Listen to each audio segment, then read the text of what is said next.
Know your Parasha. A short, hopefully detailed summary of Parashat HaShavua. This Parasha, Parashat Vayikra. Parashat Vayikra, according to the Ramban, is happening, the whole Parasha is happening in Chaf Gimel Adar, and this Parasha is containing 16 mitzvot. The main topic of the Parasha, what the Parasha is going on about, is a topic that is in general very important and interesting in Jewish life, and that is the korbanot, services, all different services that was done in the Mishkan and then further on in Beit HaMikdash. So the Parasha is mentioning 5 types of korbanot that could have been done. The first type is korban olah. Olah comes from the word olah comes from the word al.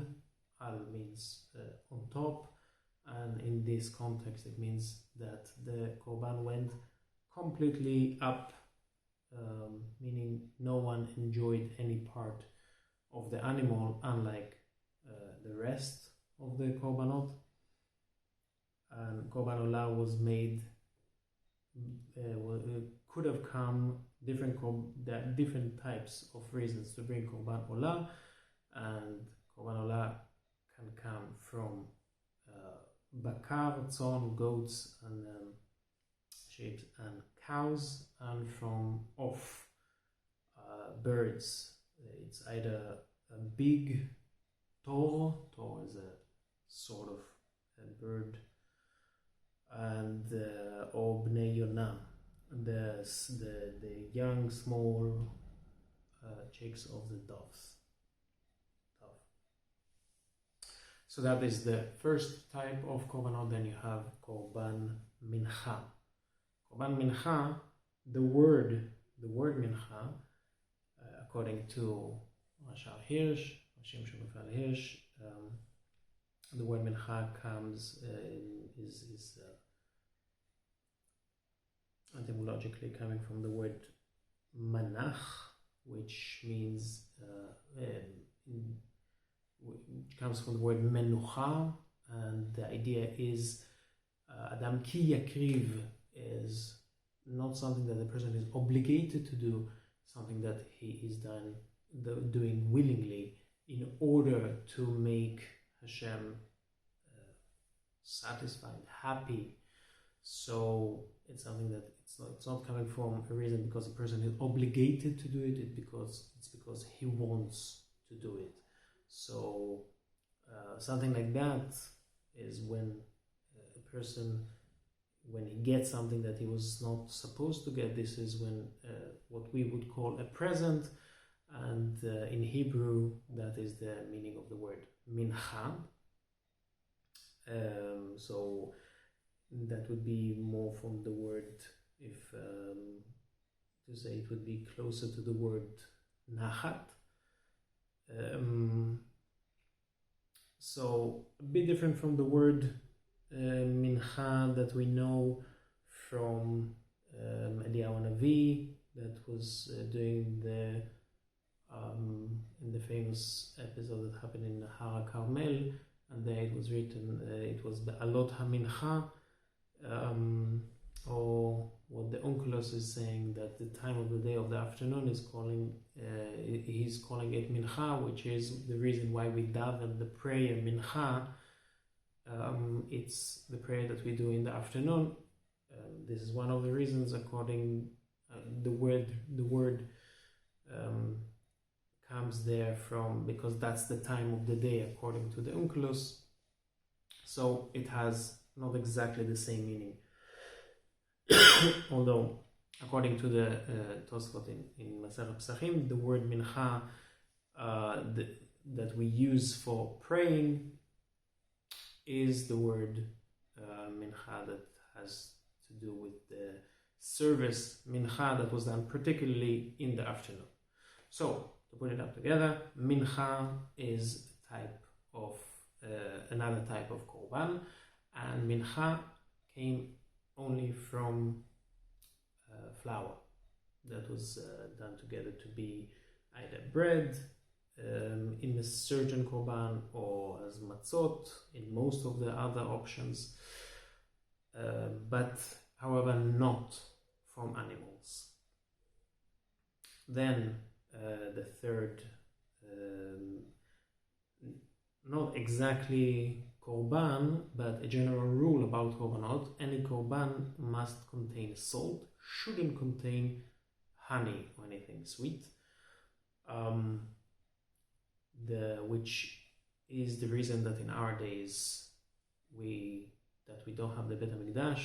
It says that the table is replacing the Mizbeach. Our table, the table that we eat on, is replacing the Mizbeach, and because of that we have the mitzvah, this is the reason that we have salt. We dip the bread in salt because our table today is replacing the Mizbeach, and on the Mizbeach must have been salt.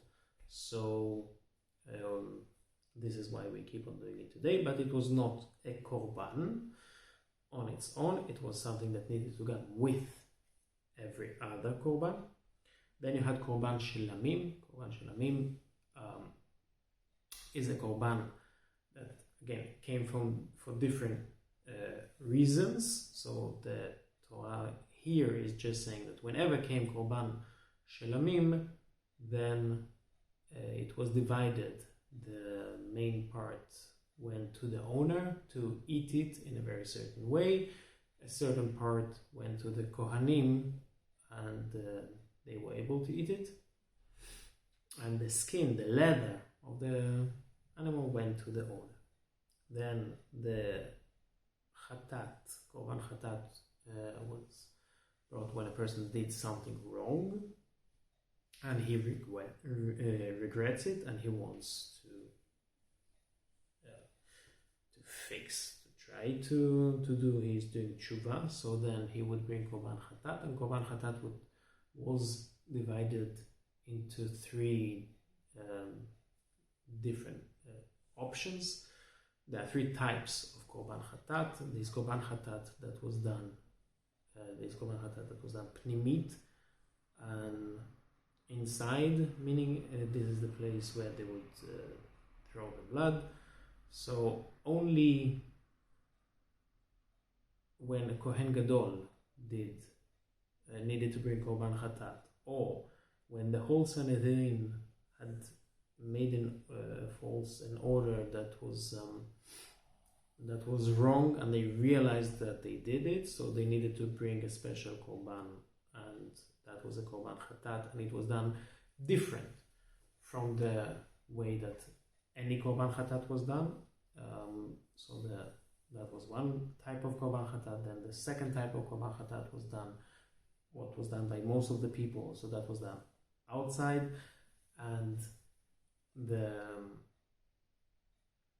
in that part, most of the meat would be eaten by the Kohanim, and the leather goes to the owner. Then you had korban chatat that was ole v'yored. Korban chatat that is ole v'yored, meaning that it depends in certain times. It would depend on the financial condition of the person bringing the korban. So a rich person would bring a more expensive type of korban, and a poor person would bring a cheaper type. So korban chatat can come either from animals, but could be also not from animals. Depends on the specific case. Then you had korban asham. Korban asham was a korban that came in certain cases that the person didn't know that he did something wrong, and then he learned afterwards. He realized afterwards that he did something wrong. Then he brings korban asham, and that would be in cases of enjoying something that is hekdesh. Hekdesh, it belongs to the Bet HaMikdash, and he's not supposed to use it, and he didn't know perhaps, and he went and used it. So in that case, he needs to bring korban asham. When he does something that is safek of karet, meaning he might have done something that, if he would have done it intentionally, the punishment would be karet. So if he did it by mistake, or he's not sure, So then he needs to bring Korban Asham. And the third option is when a person swears to get money, swears falsely. So he's lying in order to get money, and then it's being discovered, so he needs to bring Korban Asham. So this is altogether in short, what is happening in Parashat Vayikra. And now I'll add something about the Korbanot, but this is just for extra knowledge.